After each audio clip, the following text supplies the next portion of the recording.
well, we sure do appreciate you coming out on this rainy day, but we didn't have the storm they said we were going to have, right? Thinking positive. Dry. I have a little speech here for you because I don't know if any of you have ever seen the Magic Flute. Look who's there! We have some alumni. I always tell the children, more.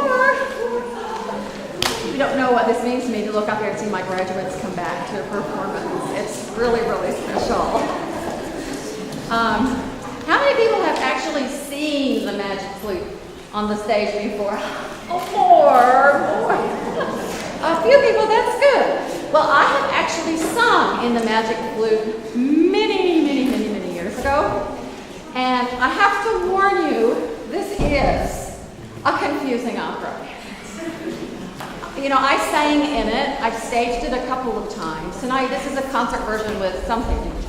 And I still don't understand the story. There's contradictions. So I'm just going to read some research for you to help you get in the mood for the opera. And what you should do, there's not going to be narration because we'll be here until 1 o'clock in the morning.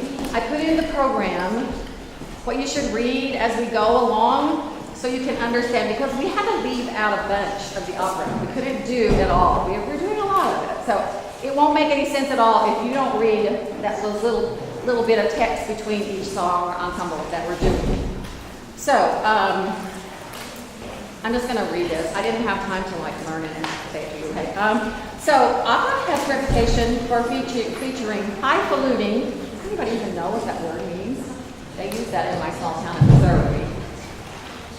In other words, you know, we think people go to the opera, they have their nose in the air, and with lots of historical characters prancing around in really beautiful costumes. Aren't the costumes? Don't they look gorgeous?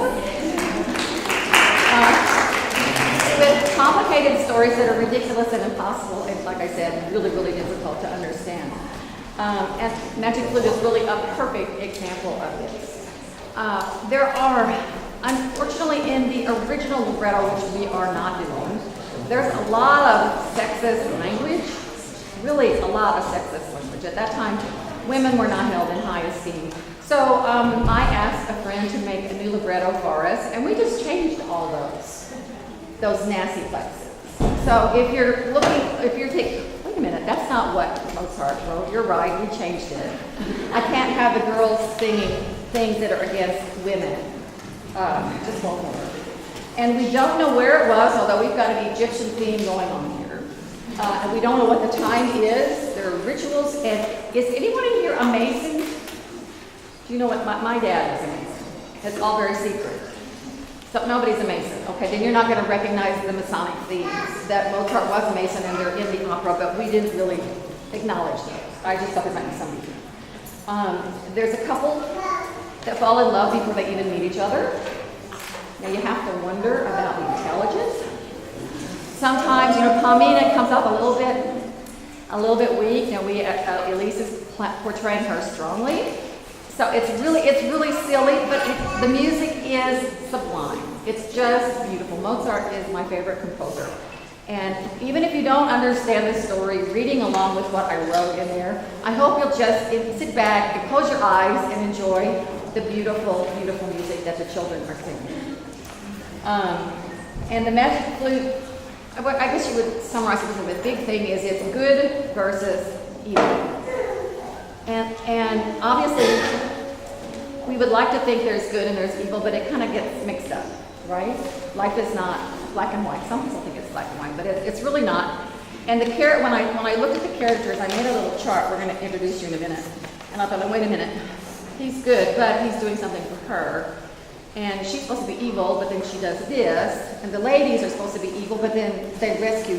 And there's all this back and forth that's really fun if you want to think about it. It's really human nature is completely revealed in this opera, even though it may seem silly, and some of the places they are.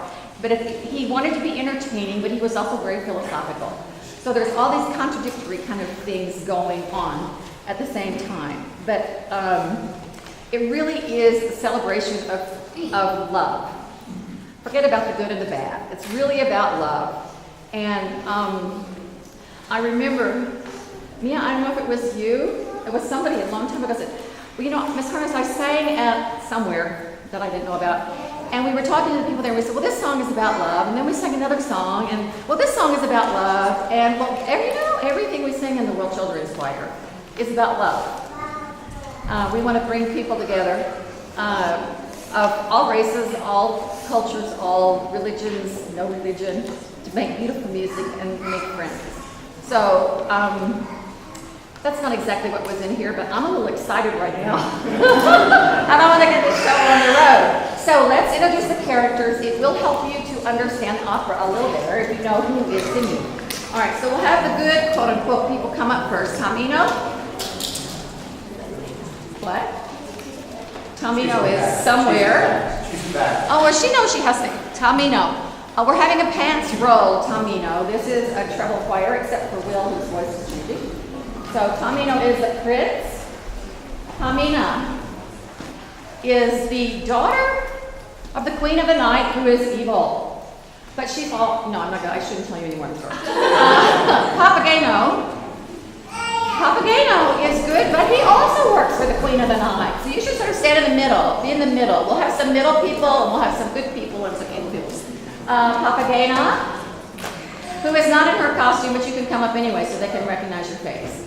She has the cutest costume in the whole opera. You will see her towards the end of the second act. But she's in her Sarastro follower costume right now. Papagena is absolutely good. Monostatos. Monostatos works for, you go in the middle, works for Sarastro, who is good, but he does something bad in the opera and goes over to the dark side. Slaves. Slaves. Slaves. And they're really sweet creatures that follow Monostatos. So we say they're good even though they work with him. Spirits. Now, the spirits are good, but they're sent by the queen of the night, who is really mad at Sarastro, who is her husband. So we have more ambiguous kind of characters here.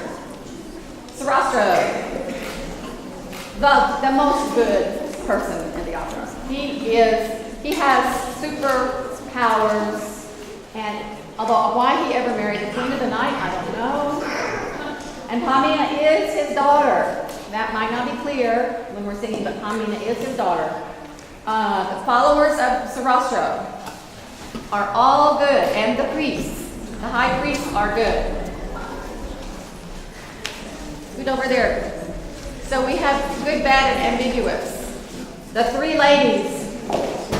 Now, they work directly with the queen of the night, but they're the ones who say, Tamino. They're doing good things too.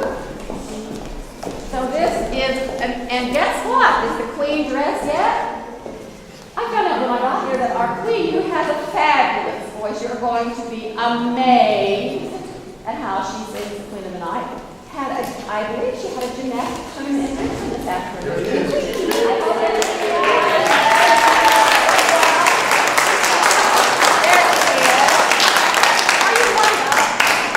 warm up in the car, all right.